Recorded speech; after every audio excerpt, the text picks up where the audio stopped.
Welcome to BRK news. నేను మీ Pavan Krishnamurthy. Prime debate.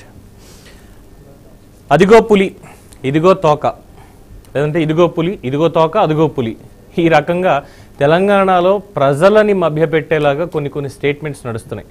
రెండు పార్టీల మధ్య జరుగుతున్నటువంటి ఒక వారం దీన్ని అనుకుందామా, రాజకీయంగా వాళ్ళు వేసేటువంటి ఎత్తుగడలు అనుకుందామా, పోని కాస్త హాస్యాస్పదంగానే ఉన్న మ్యాటర్ మాత్రం చాలా సీరియస్.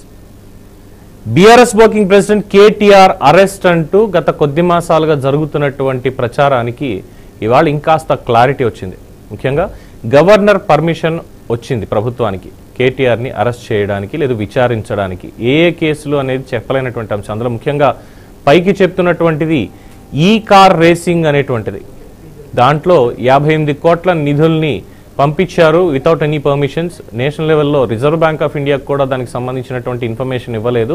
విదేశీ సంస్థలకు ఆయన పేమెంట్ చేయించేశారు జిహెచ్ఎంసీ నుంచి డైరెక్ట్ ఆర్డర్ తోటి.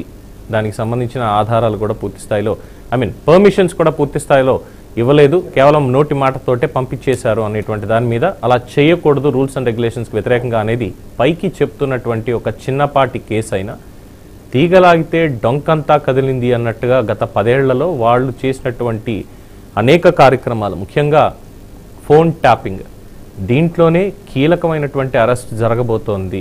కేటీఆరే కాదు కేసీఆర్ కూడా దీంట్లో అరెస్ట్ అవుతారు అన్నటువంటి ఒక ఫీలర్ని తెలంగాణ ప్రభుత్వం ప్రస్తుతం విడుదల చేసింది. మంత్రులు కూడా మాట్లాడుతున్నారు. 7 ఏళ్ళు కాదు అంతకు పై చిలుకు కేటీఆర్ జైల్లోనే ఉండాల్సినటువంటి కేసు ఇది, చిన్న తప్పు కాదు వాళ్ళు చేసింది అని. మరి ఇందులో ఎవరిది తప్పు? నిజంగానే హైదరాబాద్ బ్రాండ్ కోసమే నేను చేశాను తప్ప ఇందులో నా స్వలాభం ఏం లేదు అంటున్న కేటీఆర్ కరెక్టా?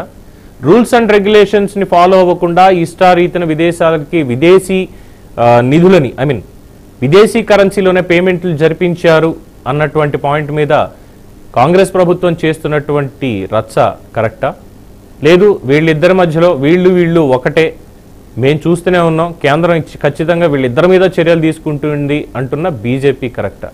మరి తెలంగాణలో ఎవరి అరెస్టులు ఎప్పుడు జరుగుతాయి, ఎందుకు జరుగుతాయి, ఎలా జరుగుతాయి?